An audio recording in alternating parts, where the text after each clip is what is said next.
So this is Solar AB4.6C. I guess C stands for carbon, it's pitch black. And I bought this wondering if this is the best metal guitar on the budget. So let's find out.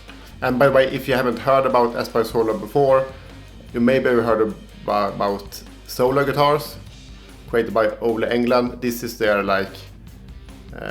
Squire range of guitars. It's cheaper, so this retails at $250 if you buy it full price, and it's very competitive, I must say, price-wise. But this is actually a B stock, so we'll start with that. So on Solar's website, you have an outlet. So this only cost me $150. So that's even cheaper than their R4.6 by Halliburton. And the reason for that is, maybe you can get on the camera, you can see that here, a small finish issue, which doesn't bother me at all, so that's fine. So $150, so there's an instant win. And spoiler, this is totally worth this cost. But what is this guitar? So let's go through it. This is of course matte black, so you can see everything is blacked out, so it looks really nice. It has the tuners are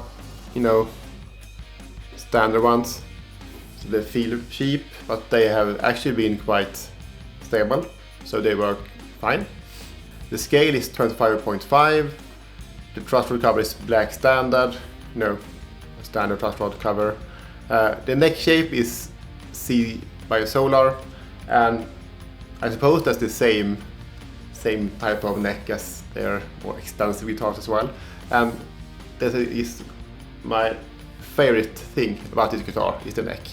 And probably that will make me buy both, probably another Solar or the main brand as well, perhaps later, because the neck is, for me, is in the sweet spot. It's like a Fender C but slimmer, which I really like. So it's not flat like Ibanez, it's a lot more rounded, I think. So a modern C, but a little bit slimmer. So perfect, yeah, for me. The nut is PPS, which I suppose is short for plastic. It feels very plasticky.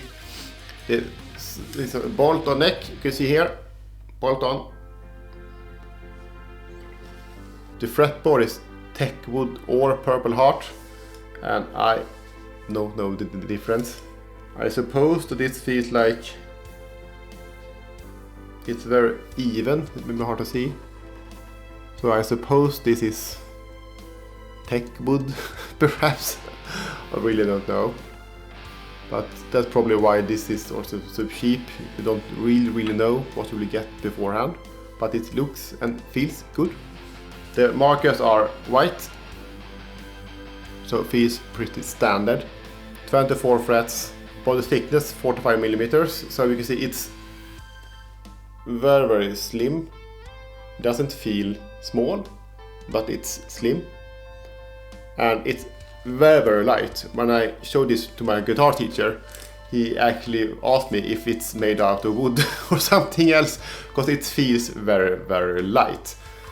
So it's very comfortable, but if you want some more hefty thing on your lap, this will probably feel like too light. So in comparison, this Halliburton TE62 is way heavier. And this body is made of poplar, which it's pretty common, but it feels very light. But again, comfortable, so I think for me it's perfect. It sits very well in my lap.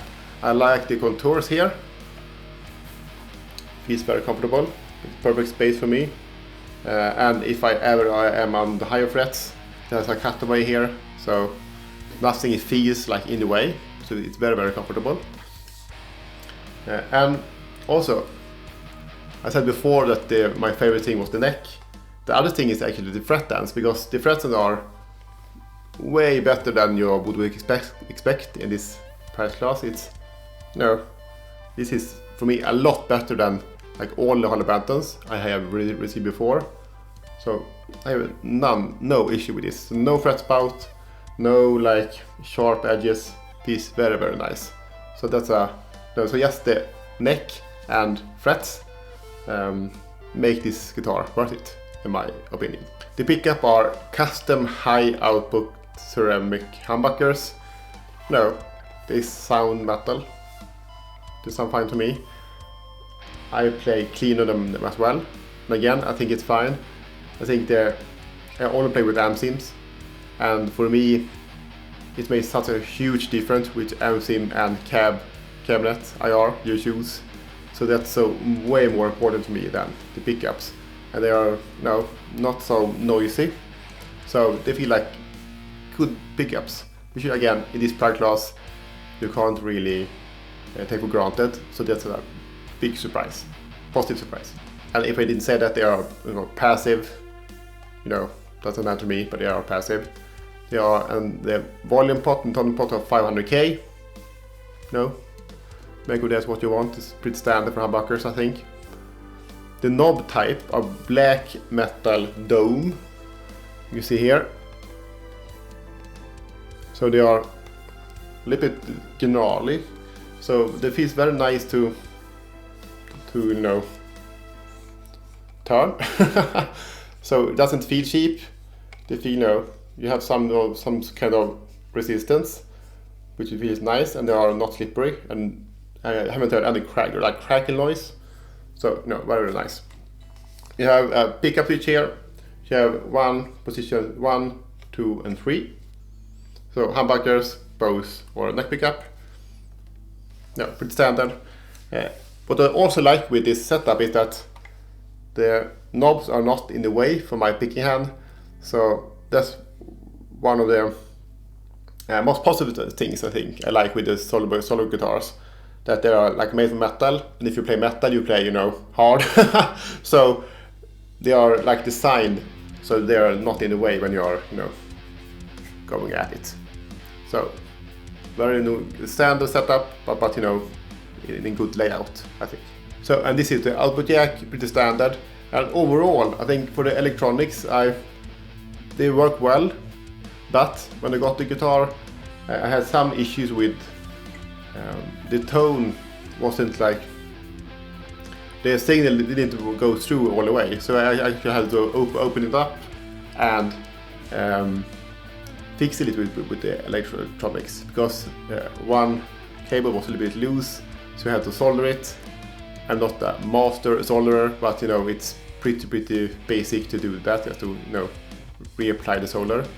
Again, that's one thing that you have to take into consideration when you buy these cheap kind of guitars, and even more expensive ones, that this kind of thing can happen. And if you don't like the solder, I don't like the solder, but I have some cheap from Amazon, and it works for my use case. But I think if something like that happens to you, it isn't so expensive to give up to a guitar tech, and they can look at it. But I think you are like me and you don't like to follow like Philip McKnight, you will probably do that kind of maintenance yourself, because it's even for me it's quite easy, and I believe in you too. Okay, so overall the only thing that I noticed that didn't work was some kind of issue with the electronics. I had to reapply the solder. I have none issue whatsoever. The neck is very nice, feels more expensive than it should be. The tuners work fine, they are stable. It doesn't feel so good to turn, but they are stable, so that's the most important part. If you are looking for a very metal, this is built to look metal, so it's very pointy. Everything is like it's a weapon. You can like stab it with someone with it. If you look for that kind of guitar, this is a great option in my opinion. And if you are not so picky with to have a B stock item, You can get this for, as I said before, $150, and that is, you know, cheaper than most hollow bottom guitars. So I think this is a great option if you are looking for, you know, with this kind of vibe. So thank you for watching and have a great day.